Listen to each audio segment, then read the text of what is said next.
वरिष्ठ पत्रकार सुरेंद्र किशोर ने अपने संस्मरण में लिखा, सन 1977 की बात है। पटना के डाकबंगला चौराहा पर एक चर्चित कॉफी हाउस में मैं नीतीश कुमार के पास बैठा हुआ था। तब वह विधानसभा का चुनाव हार चुके थे, लेकिन उनका तभी का आत्मविश्वास तो देखिए। हम दो ही लोग साथ बैठे थे। तब के मुख्यमंत्री कर्पूरी ठाकुर की कार्यशैली की बात चली तो मैंने कहा कि कर्पूरी जी जैसी उम्मीद थी वैसा पूरा नहीं कर पा रहे हैं। उस पर नीतीश कुमार ने टेबल पर मुक्का मारते हुए कहा, सुरेंद्र जी, एक दिन मैं मुख्यमंत्री जरूर बनूंगा, पर यह जान लीजिए कि मुख्यमंत्री बनकर मैं अच्छा काम करूंगा। मुझे आश्चर्य हुआ यह सुनकर कि ये मुख्यमंत्री कैसे बन जाएंगे। लगा कि यह तो बड़बोलापन ही है, लेकिन ये हो गया। नमस्कार, आप देखना शुरू कर चुके हैं न्यूज फॉर नेशन। मैं हूं आपके साथ धीरेन्द्र। हम आज बात करने जा रहे हैं नीतीश कुमार की राजनीतिक यात्रा को लेकर, और बात करना मौजूद है इसलिए कि जैसे ही होली के दिन 2026 के होली के दिन नीतीश कुमार ने ऐलान किया कि हां हम राज्यसभा जा रहे हैं, बिहार की राजनीति से एक तरीके से नीतीश युग का अंत हो गया। चलिए देखते हैं कैसी रही नीतीश कुमार की राजनीतिक यात्रा। अटल बिहारी वाजपेयी की पंक्ति है, राजनीति की राहें रपटीली होती हैं। राजनीति अक्सर राजनेताओं को ऐसे चौराहे पर लाकर खड़ा कर देती है जहां खड़ा होने के बाद अतीत की यादें सिनेमा की तरह सामने नाचने लगती है। मरी हुई मछली ही धारा के साथ बहती है। नीतीश कुमार ऐसे राजनेता का नाम है जो धारा के विपरीत चलते हैं। 1977 का चुनाव याद कीजिए। 1977 में जब जनता पार्टी की आंधी में नीतीश के सारे मित्र चुनाव जीत रहे थे, नीतीश विधानसभा का चुनाव हार गए। और 1985 के विधानसभा चुनाव में जब इंदिरा गांधी की मौत के बाद उपजी सहानुभूति में नीतीश के सारे मित्र चुनाव हार गए थे, नीतीश कुमार चुनाव जीत गए। 1989 में नीतीश कुमार पहली बार लोकसभा चुनाव जीते और केंद्र में कृषि राज्य मंत्री बने। यहां से नीतीश के कदम हर वक्त आगे ही बढ़ते रहे।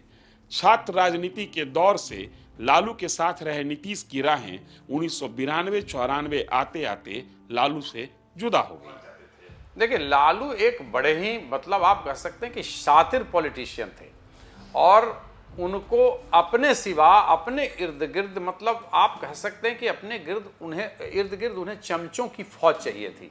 ललन उन लोगों में नहीं थे, नीतीश उन लोगों में नहीं थे।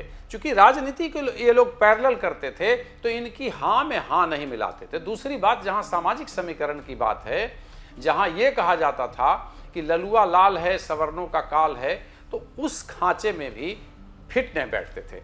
तीसरी बात, नीतीश फूटी आंख लालू प्रसाद यादव को नहीं सुहा रहे थे। लालू प्रसाद यादव, आप अगर बंधु बिहारी किताब पढ़ेंगे शंकरसन ठाकुर की, जिसमें वो कहते हैं कि लालू नीतीश कुमार को क्लर्क कहा करते थे कि क्लर्क लेवल का आदमी है, और उनको बैकअप कौन देता था? ललन सिंह।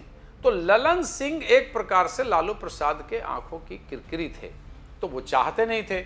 और उस दौर में जब एक विरोध, दोनों के अंतर्द्वंद चल रहा था, लोगों के बीच में आपसी टकराव चल रहा था, उस दौर में नीतीश कुमार ललन सिंह को लेकर के ही लालू प्रसाद यादव के पास पहुंच जाते हैं। परिणाम उसका होता है कि वहाँ काफ़ी बिहार भवन में, बिहार निवास में गाली गलौज होता है, और फिर उसके बाद से चीज़ें जो हैं वो बदल जाती हैं और दोनों के रास्ते अलग होते हैं। हालांकि टूटने में थोड़ा समय लगा, और उस दौर में रामविलास पासवान हो, जॉर्ज फर्नांडिस हो, या फिर नीतीश कुमार हो, या शरद यादव हो, तमाम उनके सहयोगी जो उनको मुख्यमंत्री बनाने में साथ थे। सबको याद होगा, राजकीय अतिथिशाला में शरद यादव लिखते हैं, उस समय का एक लेख भी आया था, लालू के रावण ग्रंथि के शिकार, जिसमें लालू यादव अपनी बड़ी बेटी मीशा भारती के माथे पर हाथ रख करके कसम खाई थी कि आप मुझे मुख्यमंत्री बनाइए, आपका साथ हमेशा निभाएंगे। लेकिन बाद में होता है ना, सत्ता का मिजाज और कुर्सी का मिजाज ऐसा होता है। लालू ने एक ऐसी स्टाइल विकसित की कि उनके अपने ही लोगों का उन्होंने सहानुभूति खो दिया, और वो कहते हैं कि नीतीश कुमार के इस फैसले में नीतीश के मित्र ललन सिंह की बड़ी भूमिका थी। ललन सिंह का नाम इसलिए ले रहा हूं क्योंकि आगे नीतीश की कहानी में एक बड़ा किरदार ललन सिंह दिखेंगे। जानकारों का मत है कि नीतीश को नेता से राजनेता बनाने में ललन सिंह की बड़ी भूमिका रही है। कास्ट राजनीति से दूर रहने वाले नीतीश कुमार के राजनेता बनने की पहली घोषणा जाति के मंच से ही हुई थी। नीतीश के बारे में एक नेता का बयान था कि नीतीश समीकरण के नेता हैं। 1995 के विधानसभा चुनाव में नीतीश की पार्टी बुरी तरीके से हार गई। ये चुनाव नीतीश कुमार लालू प्रसाद यादव के उस समय के जनता दल से अलग होकर समता पार्टी के नाम पर चुनाव लड़ रहे थे। फिर नीतीश ने शुरू की गठबंधन और समीकरण की राजनीति। राष्ट्रीय राजनीति में अछूत मानी जाने वाली बीजेपी को नीतीश ने अपने साथ लिया। अब लालू यादव के कथित सोशल इंजीनियरिंग के कारण पनपी जातीय विद्वेष में नीतीश कुमार को अपनी राजनीतिक जमीन बनाने का अवसर मिल गया। पहली बार साल 2000 में 7 दिनों के लिए ही सही नीतीश लालू राज को उखाड़ने में कामयाब रहे, लेकिन अभी नीतीश युग की शुरुआत नहीं हुई थी। फरवरी 2005 में बिहार विधानसभा के लिए जनादेश त्रिशंकु रही। 2005 के ही अक्टूबर के चुनाव में नीतीश ने बीजेपी के साथ मिलकर विधानसभा के अंदर की तस्वीर बदल दी। यहीं से नीतीश युग का आगाज हुआ। अब वक्त नीतीश के सामने खड़ा होकर कॉफी हाउस की बातें याद दिला रहा था। जंगल राज की मुक्ति के नाम पर मिला है जनादेश। यहीं से नीतीश कुमार का राजनेता वाला चरित्र दिखने लगा।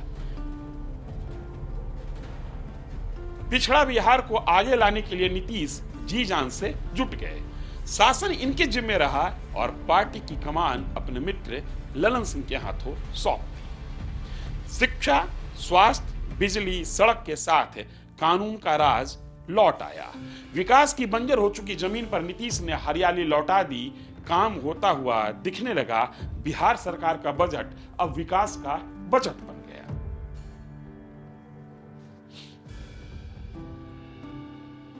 लालू यादव कहा करते थे कि विकास करने से वोट नहीं मिलता, वोट जाति और सामाजिक समीकरण साधने से मिलता है।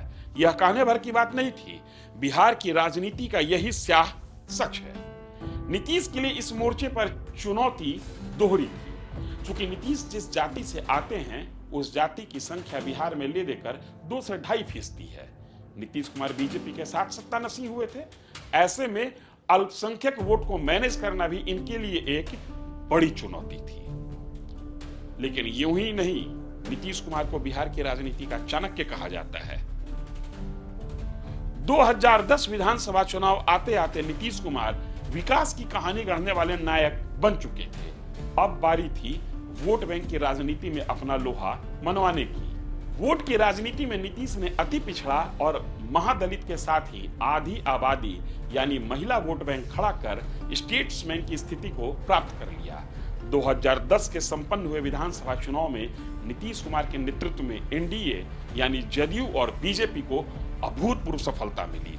बिहार के लिए अपरिहार्य माने जाने वाली लालू यादव की पार्टी राजद मात्र 22 सीटों पर सिमट गई।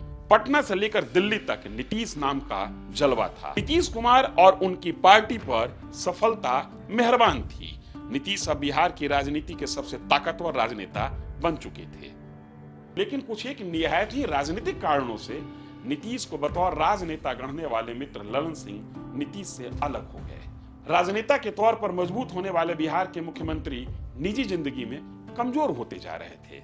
पत्नी का साथ छूट चुका था, मां का साया भी छिन गया, मित्र दूर हो गए। अगर कुछ पास में बचा था तो वो सिर्फ सुशासन और राजनीति थी। कहते हैं कि कुर्सी बड़ी ही क्रूर होती है। कुर्सी के लिए अपने भी बेगाने हो जाते हैं। 2009 लोकसभा चुनाव में ताकतवर होते नीतीश से अपने दूर होते जा रहे थे। राजनीतिक तौर पर एक दूसरे को मिटाने की कस्में खाने लगे। दिनकर ने लिखा है, मित्रता बड़ा अनमोल रतन, कब इसे तोल सकता है धन। जानकार लोगों ने नाम नहीं बताने की शर्त पर बताया कि दोनों को एक बार फिर से मिलाने का काम, माने दोनों की दोस्ती एक बार फिर से स्थापित करने में बिहार के एक पूर्व मंत्री की पत्नी ने बड़ी भूमिका निभाई। आप इतना ही जानिए कि दोस्ती कराने वाली महिला राजद के एक दिग्गज मंत्री की पत्नी है।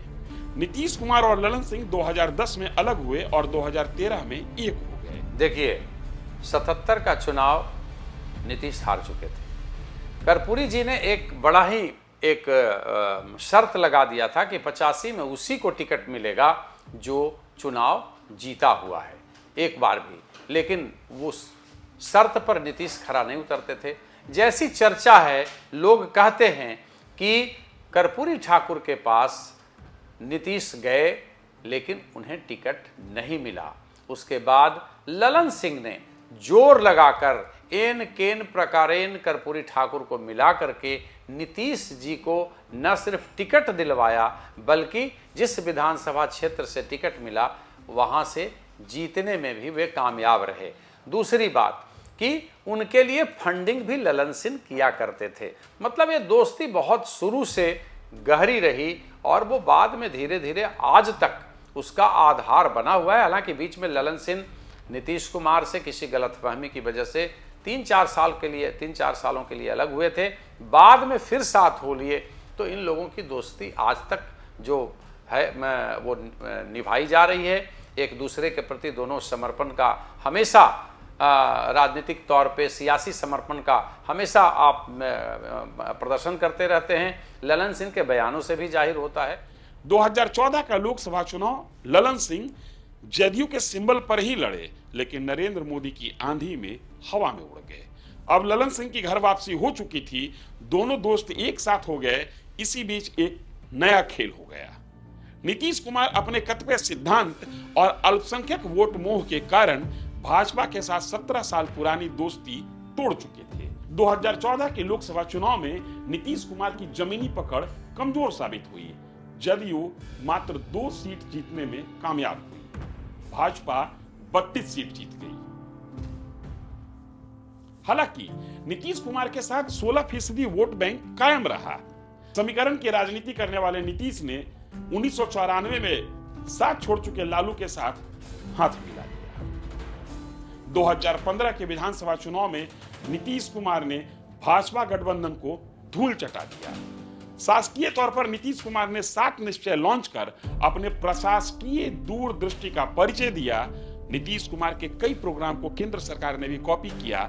नीतीश के लोग जोर से कहने लगे, नीतीश जो आज सोचते हैं देश वो एक दिन बाद सोचता है। हालांकि इस चुनाव के बाद से ही बिहार की राजनीति में नीतीश कुमार के नाम के साथ एक और बात चलने लगी, नीतीश स्टाइल ऑफ पॉलिटिक्स। जी हाँ, राजनीति में एक नए सुर का आगाज किया नीतीश कुमार ने। इस राग की खासियत ये थी, इस सुर की खासियत यह थी कि इसमें कोरस बदलते थे, लेकिन मुख्य गायक के तौर पर नीतीश कुमार हमेशा कायम रहे। इसी विशेष राग की वजह से नीतीश कुमार अपने 20 साल के कार्यकाल में 10 बार मुख्यमंत्री पद की शपथ ली, कभी राजद के साथ तो कभी बीजेपी के साथ। नीतीश बिहार की राजनीति में मुख्यमंत्री की कुर्सी पर नजर गड़ाए। इन दोनों दलों के साथ शाहमात का खेल खेलते रहे। सीएम की कुर्सी अपने पास ही कायम रखी। हालात तो ऐसे हो जाते थे कि बीजेपी और राजद ने सीएम की कुर्सी को चुनौती देने की हिम्मत ही छोड़ दी। अब भाजपा और राजद में इस बात की होड़ मची रहती कि नीतीश किसके साथ रहते हैं। 2020 के बिहार विधानसभा चुनाव के पहले नीतीश कुमार बीजेपी के साथ हो लिए। इस विधानसभा चुनाव में नीतीश कुमार की पार्टी के साथ खेला हो गया। हमेशा संख्या बल में ताकतवर रहने वाली जदयू इस बार छोटी पार्टी बन गई। भाजपा के मुकाबले जदयू की सीट आधी के आसपास रुकी। बावजूद इसके बीजेपी को नीतीश कुमार का नेतृत्व स्वीकार करना पड़ा। नीतीश अपने तरीके से बिहार की राजनीति को नचा रहे थे। बड़ी पार्टी अगर बड़ा होने का दिखावा करती तो नीतीश तुरंत पाला बदल उसे घुटने पर ले आते। 2015 से 2024 तक नीतीश 2 बार बीजेपी और 2 बार राजद से दोस्ती कर चुके थे। 2024 ये वो साल था जब नीतीश फिर से अपने पुराने साथी भाजपा के साथ हो लिए। इस बार नीतीश कुमार की भाषा कुछ बदली सी थी। बार बार मन से कहते, अब हम इधर उधर नहीं करेंगे। 2025 विधानसभा चुनाव आते आते नीतीश कुमार का स्वास्थ्य चर्चा का विषय बन गया। बावजूद इसके एनडीए के नेता कहते रह गए कि हम नीतीश कुमार के नेतृत्व में ही चुनाव लड़ रहे हैं। 2025 का विधानसभा चुनाव परिणाम चौंकाने वाला आया। नीतीश का जलवा एक बार फिर दिखा। भाजपा जदयू गठबंधन प्रचंड बहुमत के साथ सत्ता में आई। नीतीश कुमार के नेतृत्व में सरकार का गठन भी हो गया और यहीं से नीतीश की विदाई की तैयारी शुरू हो गई। 2026 होली के दिन जब त्योहार का रंग चढ़ रहा था, बिहार की राजनीति से नीतीश कुमार का रंग उतरने लगा। 4 मार्च 2026 के दोपहर से खबर परवान चढ़ने लगी, नीतीश राज्यसभा जा रहे हैं। 5 मार्च को नीतीश कुमार ने इस खबर पर अपने एक्स हैंडल से मुहर लगा दी और इसी के साथ बिहार की राजनीति से नीतीश युग का अंत हो गया।